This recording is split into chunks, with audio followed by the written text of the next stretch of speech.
All right, today's video I'm going to show you how to replace a fuel pressure sensor in a Volvo S60.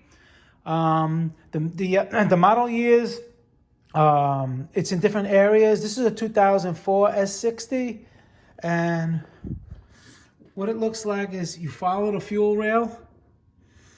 All right, and this sensor right here, that's the fuel pressure sensor. Let me show you one that I took off.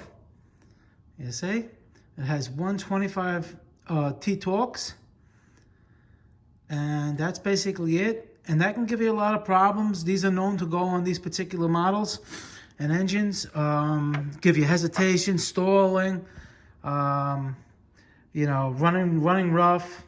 And on some motors, like this one is very easy to get to, but on some motors it's on this side, and there's a plenum here, a little plastic plenum on the newer ones, and you have to take that plastic plenum off to get it, because you would have to remove the rail just enough because the plug is so tight and you really can't get it off.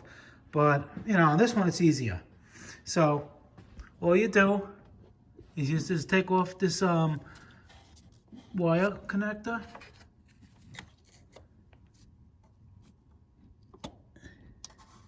like that.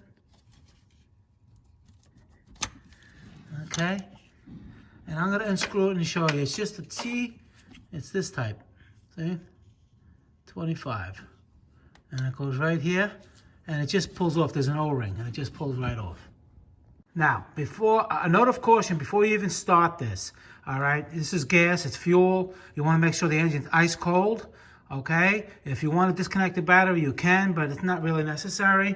And there's a little bit of pressure. You want to make sure, you could relieve the pressure from this serrator valve right here. This is like a bicycle tube valve. You can, just relieve the pressure.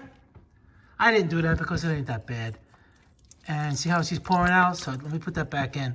Maybe you want to get some kind of a plastic cup here and just catch it. You don't want all that fluid, pouring all over the engine. Then when you start it, God forbid something can happen. So just catch that fluid. Don't do what I did. I did this, because the engine is ice cold and it's not even, I'm not going to run it. But for your car, just put something underneath here to catch the fuel. And you're going to take it out. See, it's just a rubber O-ring. You have a new one. And you just put the new one in, just lube it up a little bit with a gasoline, just gasoline. And slide it back in and put your T25 back in and put the connector back on.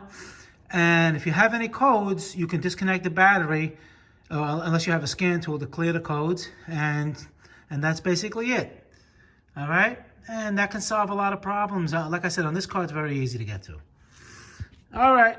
Any questions, leave them on the bottom. Motor Car Nut, please subscribe. Hit that like button. Any questions, I try to answer them as soon as I can. I'll see you guys in the next video. Thank you very much.